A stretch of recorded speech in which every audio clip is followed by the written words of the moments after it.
Salut à toi, aujourd'hui j'aimerais te parler de modification de sa routine. Alors, pour moi ça me paraît dur parce que je sais que certainement pour toi c'est dur. Parce qu'il m'a fallu pas mal de temps pour pouvoir changer complètement ma routine et parfois on a une routine tellement ancrée. Peut-être ce sont même des manies que tu vas au lit, et bien peut-être que tu prends d'abord une tasse de thé, ou bien un lait chaud au miel, ce que je faisais souvent avant, un chocolat chaud même, surtout l'hiver, quelque chose comme ça. Et tu regardes peut-être la télévision, un film, et puis tu vas peut-être au lit tard, et tu te réveilles tard, et tu te sens pas très bien, parce que finalement tu as l'impression qu'il est déjà 9 heures, 10 heures, surtout si tu es freelance, si tu travailles pour toi, ou bien peut-être que tu es retraité, ou peut-être que tu es aux études, et donc tu te dis waouh, je me suis réveillé à 10 heures, 11 heures, ou même peut-être que j'ai un horaire de nuit, un horaire décalé si tu travailles en tant qu'employé. Et il y a des choses comme ça, des routines que l'on fait. On pense que l'on aime bien cette routine parce que on aime bien avoir un petit moment cocoon le soir, aller au lit peut-être tard, regarder un ou deux films le soir. Mais après, sur le long terme, on se rend compte que on fait pas grand-chose. Contrairement à nos amis, à nos potes, on réalise pas suffisamment de choses. Ou même peut-être que tes potes sont pareils, mais peut-être que comparé à d'autres personnes, et tu te demandes mais comment ces personnes-là le font.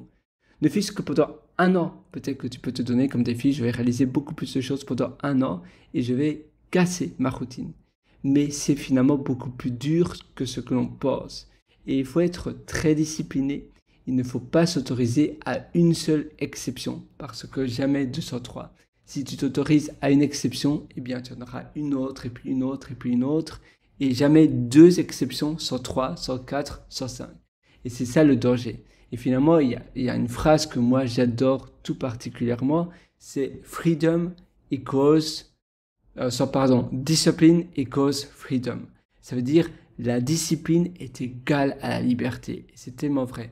Si tu es bien discipliné dans tes journées, que tu t'instaures des bonnes règles qui sont précises, qui sont finalement qui ont du sens pour toi, pour les choses et les accomplissements que tu vas réaliser, la liberté viendra.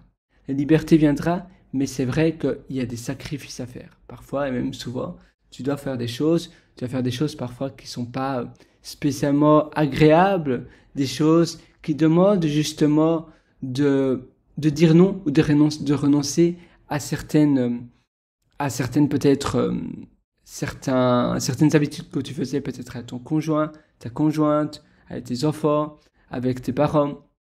Et tu peux plus le faire parce que tu sais qu'en faisant cela, ça va aller au détriment d'un accomplissement que toi tu veux réaliser. Et si cet accomplissement, tu sais que tu seras vraiment très fier si tu l'accomplis, évidemment, tu vas devoir faire des sacrifices ailleurs. On a tous 24 heures dans une journée, mais on a tous une manière différente de gérer nos 24 heures. On a tous une gestion du temps différente.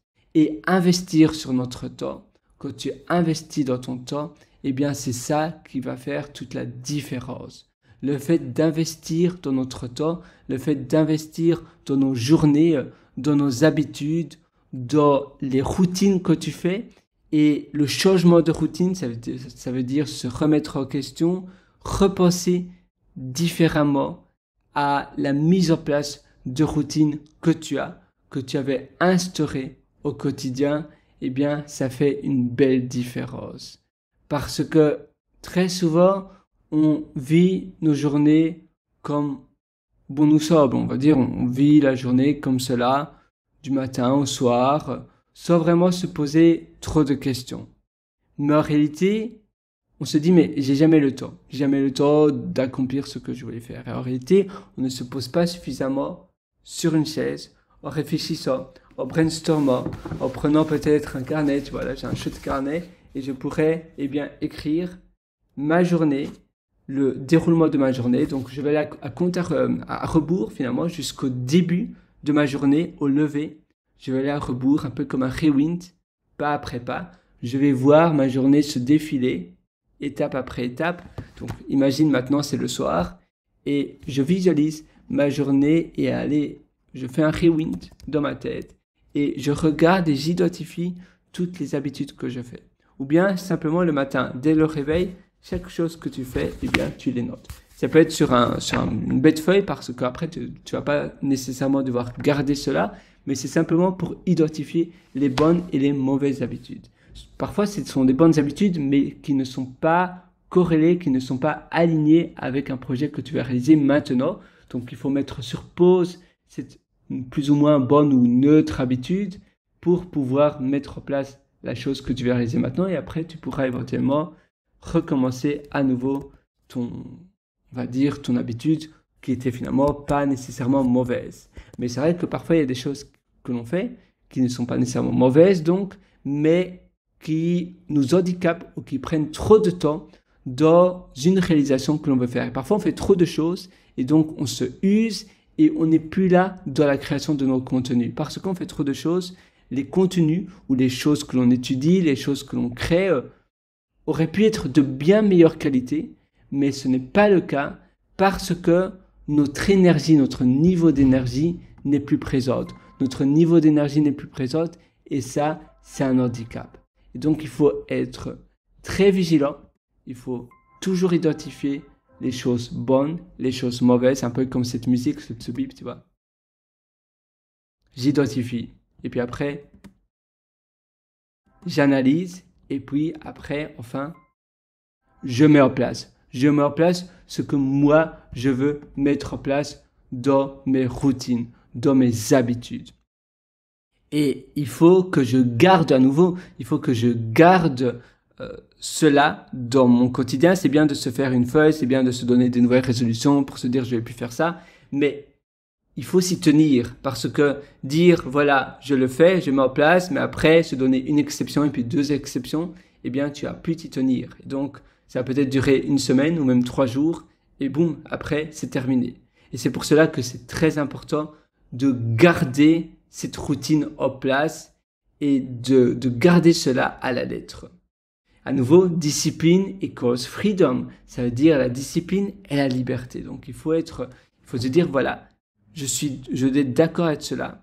Je dois l'accepter. C'est moi-même qui m'ai mis cette routine-là pour que je puisse peut-être finalement réaliser l'accomplissement que je veux réaliser, que je voulais réaliser depuis tellement longtemps. Donc oui, c'est pour moi quelque chose de bénéfique. C'est pour moi quelque chose dont je suis fier et dont je suis prêt à sacrifier quelques autres habitudes. Même si les autres choses, peut-être c'était aussi de la création d'autres contenus, mais tu sais que c'est trop gourmand au temps, ou bien simplement tu dois restreindre cela. Parfois, peut-être que tu allais à la salle de sport, peut-être que tu allais à la salle de sport 5 fois par semaine, eh bien, c'est une bonne habitude, mais parfois pour faire autre chose, tu vas peut-être devoir aller 3 fois par semaine. Ou bien aller, au lieu d'aller 1 heure tous les jours, eh bien aller seulement 1 demi-heure chaque jour. Ou bien payer un peu plus cher, aller à une salle de sport juste dans ton bâtiment, dans l'immeuble où tu habites ou à 3 minutes où tu habites. D'accord, ça coûte plus cher, mais au moins, eh bien tu as gagné du temps. Ce sont des dépenses, des plus grosses dépenses parce que peut-être que cette salle de sport-là coûte plus cher ou bien tu vas devoir prendre le transport en commun au lieu d'aller à pied, ça coûte plus cher, mais pendant 1 mois, pendant 2 mois, tu dois être d'accord avec cela parce que ça, eh bien, c'est 1 demi-heure gagnée ou bien même si c'est 1 demi-heure aller ou puis 1 demi-heure retour, donc ça représente 1 heure, cette heure gagnée, eh bien, je pourrais l'utiliser à faire l'accomplissement que moi, je voulais réaliser depuis tellement longtemps. Donc, tu vois, à nouveau, il y a des choses, c'est un peu comme des Lego, plutôt comme un puzzle, des pièces qu'il faut imbriquer pour pouvoir avoir la chose que tu veux faire. Et donc, il faut admettre, il faut être d'accord avec cela, que je vais devoir supprimer des choses, ou peut-être moins voir mes potes, moins voir mes amis, ou moins voir ma copine ou mon copain, pour pouvoir, eh bien, réaliser la chose que moi, qui est importante pour moi, même si ça prend seulement 1 mois, ou 2 mois, ou 3 mois pour réaliser cette chose-là. Si c'est écrire un livre ou faire une formation, ça va pas durer un temps indéterminé. Au moins, je le fais. Je n'entends plus personne. Je le fais non-stop. Donc, je dois faire des des sacrifices, mais après ces 3 mois, ça sera fait, je serai finalement fier de moi. Ça fait depuis 3 ans que je voulais le faire, j'ai jamais trouvé le temps, c'est simplement parce que je voulais pas changer ma routine au quotidien. Et ça, eh bien, c'est quelque chose qu'il faut un beau jour se dire non, voilà, maintenant, il est temps que je change ma routine, il est temps que je change mes habitudes pour pouvoir faire ce que je rêvais faire.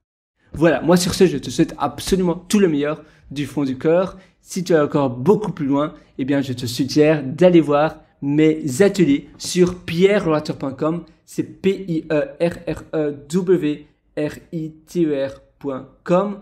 D'ailleurs, je peux te montrer ici, pierreloiter.com. Et d'ailleurs, je te suggère l'atelier qui s'appelle Superhumain. Superhumain, c'est un atelier où je te parle de productivité, mais surtout d'utilisation de tes temps morts. Et c'est un atelier également où je te parle d'investir sur soi, sur son temps, mais également et surtout pas d'investir de manière passive, mais de manière active, donc de mettre en place ce que tu apprends. Voilà, mon site pierreloiter.com. Et puis, tu vois, donc là, c'est le menu du haut. Sur la version mobile, c'est 3 petites barres. Et là, tu as mes méthodologies. Ah oui, tu as aussi mes livres, si ça t'intéresse. J'ai publié, je suis auteur de 2 livres, Le succès n'est pas loin et Les règles de vie. Et si tu lis l'entièreté de mon livre, fais-moi parvenir ton avis parce que je suis sûr que tu auras un avis qui va me faire plaisir et j'ai hâte de te lire. Et sinon, tu as l'atelier Immersion profonde, la méthode DEEP. Alors, voilà, elle se trouve ici. D'ailleurs, le texte là, je pense que je devrais le mettre au blanc. Ça serait plus visible. Donc, Immersion profonde, la méthode DEEP. Le lien est juste au-dessous de cette immersion profonde. La méthode DEEP, c'est un atelier où je vais avec toi de A à Z, du début à la fin, pour améliorer tes routines, ton quotidien, la mise en place de triggers, ça veut dire de déclencheurs, on va dire la simplification tu sais, quand tu commences une tâche, tu as toujours le coût de démarrage d'une tâche. Et quand tu simplifies la barrière à l'entrée, la friction d'une tâche, ça veut dire le démarrage d'une tâche. Il faut toujours donner de l'énergie pour démarrer une tâche. Je dois écrire un livre, je dois ouvrir mon ordinateur, je dois aller sur mon application, par exemple, Pétis ou autre. Je dois commencer à écrire. Et voilà. Et là, je me mets en route. Finalement, quand je suis dans le flow, dans le travail profond, eh bien, là, ça va.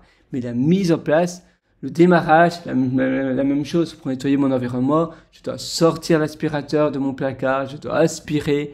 Eh bien, c'est le début, ça veut dire le démarrage, eh bien, c'est ça qui est le plus dur, c'est ça qui consomme le plus d'énergie. Il faut se dire, voilà, je dois le faire. Mais une fois que tu es en train de le faire, ça va. Et c'est pour cela qu'aussi le principe des mini-habitudes, faire une toute petite habitude, c'est beaucoup plus simple parce que mentalement, la friction de la tâche en question est beaucoup plus petite. Tu vas pas te dire, oh là là, je dois nettoyer mon appartement en entier. Oh non, aujourd'hui, je ne le sens pas, je vais pas le faire, ou bien je n'ai pas le temps. Si tu te dis, je vais simplement nettoyer les toilettes, ou bien ma cuisine, tu vois, ma cuisine est toute petite, eh bien, je vais simplement nettoyer ma cuisine et c'est tout. Eh bien, c'est beaucoup plus simple mentalement. Et puis après, finalement, tu as la serpillière en main, tu as l'aspirateur en main. Et finalement, tu fais un peu plus une deuxième pièce. Ou bien tu nettoies simplement le plan de travail, c'est ça que tu t'es dit à la base, de ta cuisine, le plan de travail. Puis finalement, tu nettoies aussi le four. Puis finalement, tu nettoies aussi l'évier. Tu vois, tu fais un peu plus. Mais se dire simplement une toute petite tâche, ça va réduire mentalement la friction à l'entrée. La même chose pour les pompes. Si tu te dis, je vais faire une pompe, ou bien je vais faire une pompe des pompes pendant 1 minute, c'est beaucoup plus simple. Et tu vas peut-être en faire 2 finalement, ou 3 si tu es pris dans l'élan, que te dire, voilà, je dois en faire 40 ou 60 ou 300. Tu vois, et là, tu vas pas le faire parce que la barrière à l'entrée est beaucoup trop grande. C'est la même chose. On se dit, je dois aller à la salle de sport pendant 1 heure. Tu dis, oh là là, pendant 1 heure, aller à la salle de sport. Par contre, si tu te dis, je vais simplement à la salle de sport pendant 10 minutes, eh bien, c'est beaucoup plus simple. Donc voilà, tout se trouve sur Immersion profonde. La méthode DEEP, c'est l'atelier en question. Donc, Immersion profonde, la méthode DEEP. Moi, j'ai plus que hâte de te retrouver là-dessus. Et c'est un atelier d'ailleurs que je laisse pas les portes se ferment, c'est-à-dire que je laisse pas les portes de l'atelier ouvertes tout le temps, c'est-à-dire les inscriptions, à un moment donné, je vais les fermer. D'ailleurs, très bientôt, parce que c'est un atelier où je donne tout, c'est mon deuxième cerveau finalement, c'est une manière aussi pour moi de stocker l'information que j'apprends. Je me forme continuellement et je mets en application cela, et puis si ça fonctionne, eh bien, je le partage dans mon atelier. Et c'est pour ça que tu auras accès aux mises à jour gratuites à vie, mais par contre, parce que pour garder la valeur, je laisse pas l'atelier ouvert tout le temps. Donc, si ça t'intéresse, c'est maintenant ou jamais. Et moi, je te retrouve donc directement de l'autre côté de l'atelier Immersion Profonde parce que je suis sûr que ça va t'intéresser parce que tu verras, tu vas apprendre des choses que tu trouves, je suis persuadé, nulle part ailleurs. Je théorise énormément de choses également et c'est vraiment de mon expérience personnelle aussi. Et puis, j'ai dépensé plus de 100 000 dollars américains et australiens dans des formations en Australie et aux États-Unis. Et je suis sûr que tu vas être... voilà, je me forme, pour moi c'est très important, même si c'est une somme très conséquente. En euros c'est un peu moins, mais quand même ça doit représenter quand même 80 000. Parce que je dépense énormément, je dépense 10% de mon salaire. Donc énormément dans les 10% de mon salaire mensuellement. Donc énormément dans le business, mais ça c'est une somme différente. Énormément dans la productivité. Ça, c'est une somme encore différente. Et puis, dans la gestion du temps, c'est une somme encore différente. Ici, la somme, 100 000, oui, plus ou moins 100 000, c'est productivité et gestion du temps. Donc, c'est finalement un peu de choses différentes. Et puis après, il y a la psychologie, le développement personnel. Ça, c'est aussi autre chose. Donc, voilà, moi, je suis sûr que tu vas adorer cela. Tu vas adorer l'atelier. C'est donc un atelier de très bonne qualité. Les retours de mes élèves que j'ai eus m'ont fait plus que plaisir, j'ai sauté au plafond. Donne-moi ton avis parce que j'adore lire les avis, c'est mes moments de gratitude et même si ce sont des avis un peu plus négatifs, mais au moins si ce sont des avis constructifs, je les adore, je les dévore et comme ça m'aide à m'améliorer également. Personne n'est parfait, je serai jamais parfait et c'est pour ça que j'adore avoir des avis constructifs également. Moi, je te souhaite une excellente journée sur ce et à tout de suite sur pierrewriter.com, pierrewriter.com. Tu connais la chanson maintenant et je te souhaite une excellente journée, une excellente vie remplie d'accomplissements que tu vas finalement pouvoir réaliser.